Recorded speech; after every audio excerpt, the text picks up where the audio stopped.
the Federal Health Minister, Dr. Sussan Lee, to provide this evening's keynote address. The Honourable Sussan Lee.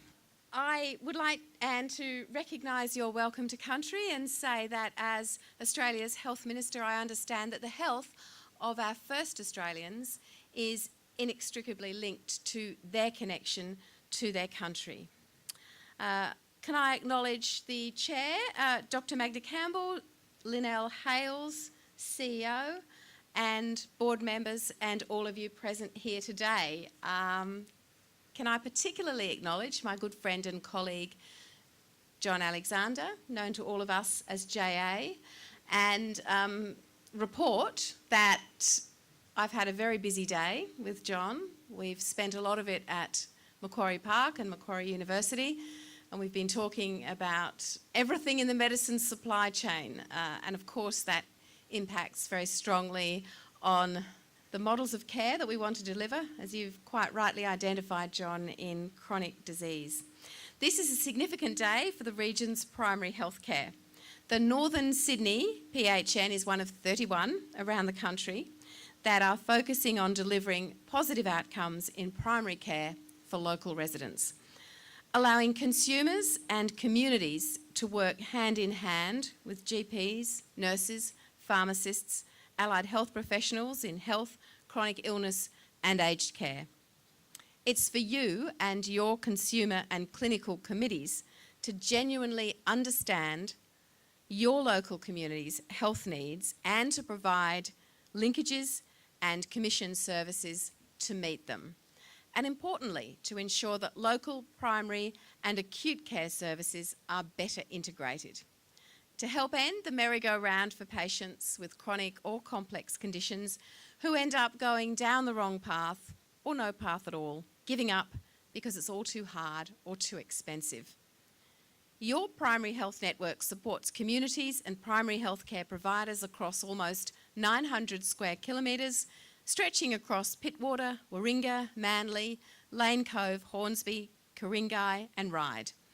More than 890,000 residents live within this area.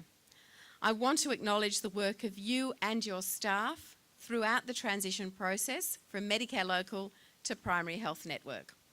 It's only been a few months since you've been established, but in that short time, you've already prepared a comprehensive program of activities to be delivered this financial year, including immunisation support, a falls prevention research partnership with the University of Sydney, a musculoskeletal care coordination project, and continuing the advanced care planning project with the Northern Sydney Local Health District.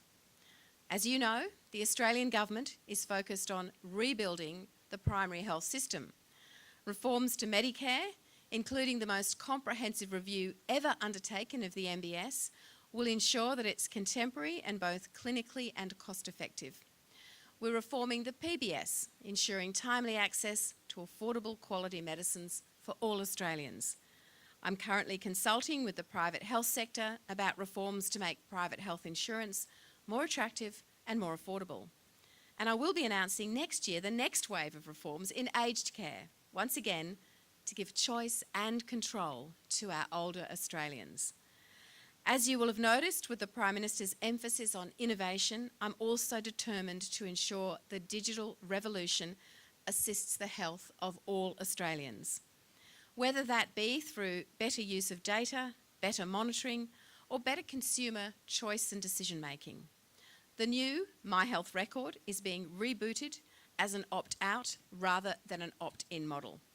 And I want to give all Australians open source access to their own MBS and PBS data so they can decide the best use of their own health information. And of course, the Primary Healthcare Advisory Group is looking at new ways to fund and deliver primary health care, particularly for the chronically ill. Our current system, while generally strong, is not set up to effectively manage these long-term chronic physical and mental health conditions.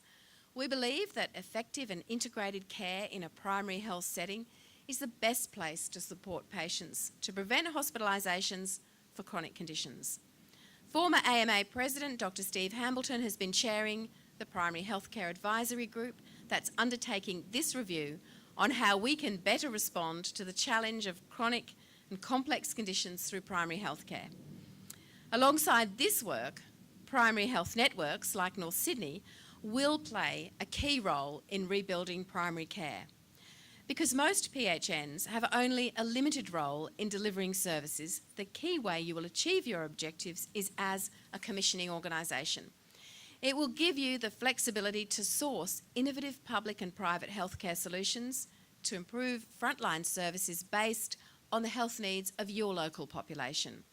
This will particularly benefit the patients that we're all here to support. Number one, those with complex or chronic conditions.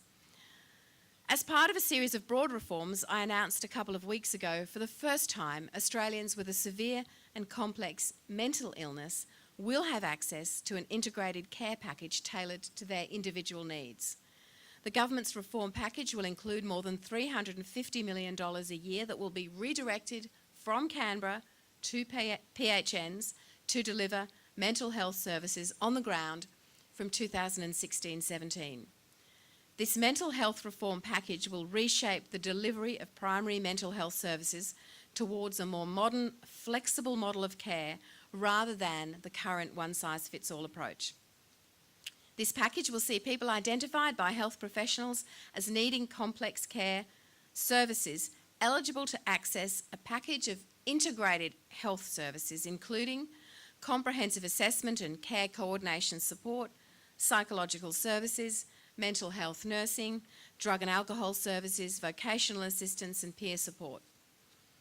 And my colleague Minister Nash, along with the Prime Minister and the Justice Minister on Sunday, announced $241 million to be invested through primary health networks to boost the alcohol and other drug treatment sector and to reduce the demand for ice.